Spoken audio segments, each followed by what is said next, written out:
ఏడాదిగా ప్రయత్నించిన సంతానం కలగలేదా? Noah IVF లో ఉచితంగా సంప్రదించండి. భరద్వాజ గారు, రజనీకాంత్ మన బర్త్డే సందర్భంగా ఒక టీజర్ రిలీజ్ చేశారు. టైటిల్ కూలీ. కూలీ చూసారా మీరు? టీజర్ టైటిల్ అది ఎలా ఉంది?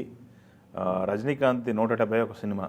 అవును, క్రేజీ కాంబినేషన్. 74వ ఏట ఆయన ఈ సినిమా చేస్తున్నాడు. ఇప్పుడు 171వ సినిమా చేస్తున్నాడు. లోకేష్ కనకరాజు అవును డైరెక్టరు.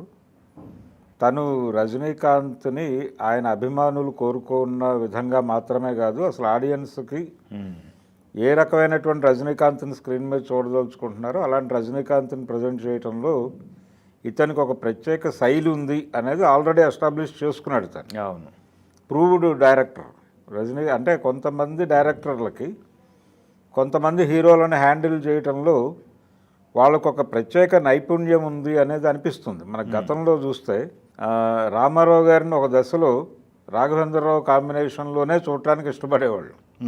ఆయన ఇతర డైరెక్టర్లతో కూడా పెద్ద హిట్స్ ఉన్నాయి. దాసరి గారితో పాపారాయుడు, బొబ్బిలిపులి, మనుషులంతా ఒకటే ఇలాంటి హిట్స్ ఉన్నప్పటికీ రాఘవేంద్రరావు కాంబినేషన్లో చేసిన సినిమాలకు ఒక స్పెషల్ ఇమేజ్ ఉండేది. అట్లా అంటే ఆయన కూడా కసరత్తు చేశాడు. ఎన్టీఆర్ని ఎలా చూపించాలి అనే దానిలో తను చాలా హోంవర్క్ చేశాడు. అలాంటి హోంవర్క్ చేసినట్టుగా ఇతను కనిపిస్తాడు. లోకేష్ కనకరాజు కనిపించాడు. అదంతా కనిపిస్తోంది దీని మీద. ఇతను ఇంతకుముందు చేసినటువంటి రజనీకాంత్ సినిమా కంటే కూడా ఇందులో ఆ కసరత్తు ఎక్కువ కనిపించింది. ఈ వీళ్ళు రిలీజ్ చేసినటువంటి టీజర్లు, డైలాగ్ కావచ్చు, అతను అంటే ఆయన్ని చూపించినటువంటి పద్ధతి, మేనరిజమ్స్, అంటే దీనిలో ఒక టెక్నిక్ వాడుతున్నారు వీళ్ళు. అదేంటంటే స్ట్రైచరు ఇబ్బంది పెట్టకుండా వెటరన్ హీరోలతో, పర్టికులర్గా వింటేజ్ హీరోలని వాళ్ళ స్ట్రైచరు, వాళ్ళ మేనరిజమ్స్ మిస్ కాకుండా, స్ట్రైచర్ దెబ్బతినకుండా, మేనరిజమ్స్ మిస్ కాకుండా కథని నడిపేటువంటి ప్రయత్నం చేస్తున్నారు. ఓకే, అది ఆ బ్లెండ్ కనిపించింది ఇందులో కూడా. ఆ జాగ్రత్తలు కనిపించినాయి ఈ టీజర్లోనే. సో సినిమా డెఫినెట్గా ఆడియన్స్ని పట్టుకుంటుంది అనేటువంటి హోప్ అయితే ఇచ్చాడు.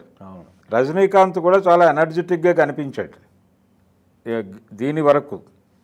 సినిమా అంతా కూడా అదే నడుస్తుంది. అంటే ఆ టెక్నిక్ ఫాలో అయ్యాడు ఆయన. ఫాలో అయ్యాడు. ఇది ఒక స్మగ్లింగ్ నేపథ్యంలో జరుగుతున్నటువంటి కథలాగా అనిపించింది అది చూస్తే. అంటే కూలీ, స్మగ్లింగు, ఆ యాక్టివిటీ అడ్డుకునేటువంటి ప్రయత్నం ఇవన్నీ నడుస్తూనే కొంచెం టిపికల్గా ఆ క్యారెక్టర్ని ఇంట్రడ్యూస్ చేశాడు. ఆ ఇంట్రడక్షన్లోనే ఒక రకమైనటువంటి యాంటీ క్లాక్ వైజ్ హీరోయిజం చూపించాడు రజనీకాంత్ మీద.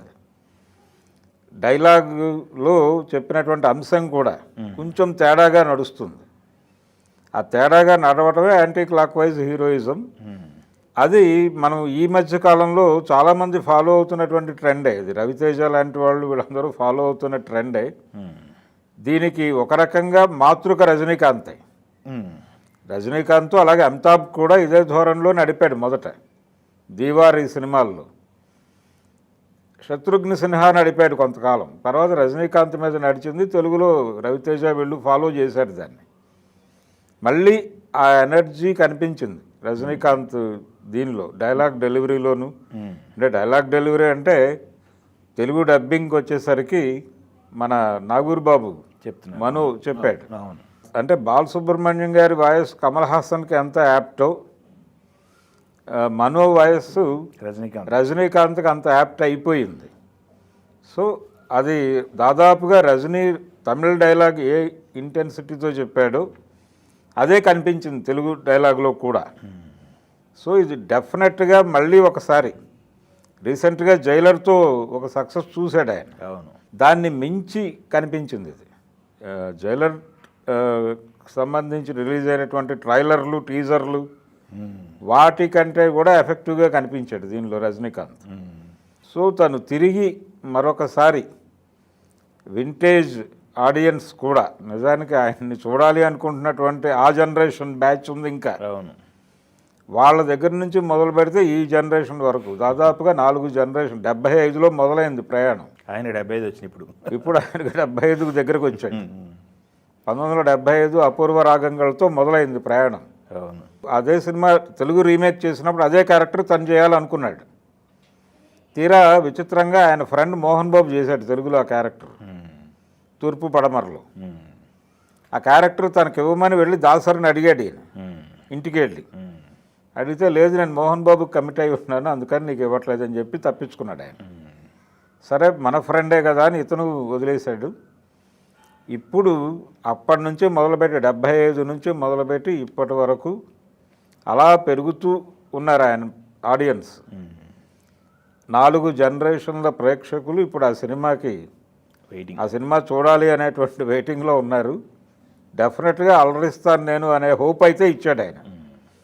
చూడాలి సినిమా రిలీజ్ అయిన తర్వాత ఎలాంటి రికార్డ్స్ క్రియేట్ చేస్తుంది అనేది చూడాలి. లోకేష్ కనకరాజు అతని మీద కూడా చాలా హోప్స్ ఉన్నాయి. మనం ఇందాకే మాట్లాడుకున్నట్టుగా కాంబినేషన్ మీద అనిరుద్ధ్ కూడా ఉన్నాడు కదా, అనిరుద్ధ్ ఉన్నాడు, వీళ్ళందరి కాంబినేషన్ మీద చాలా హోప్స్ ఉన్నాయి. డిసప్పాయింట్ చేయలే, డిసప్పాయింట్ చేయకపోవడమే దాని ఆ టీజర్ సక్సెస్. కాబట్టి డెఫినెట్గా సినిమా మీద కూడా ఈ ఇంపాక్ట్ ఉంటుంది, అది నడిచిపోతుంది అనేది అనిపిస్తోంది.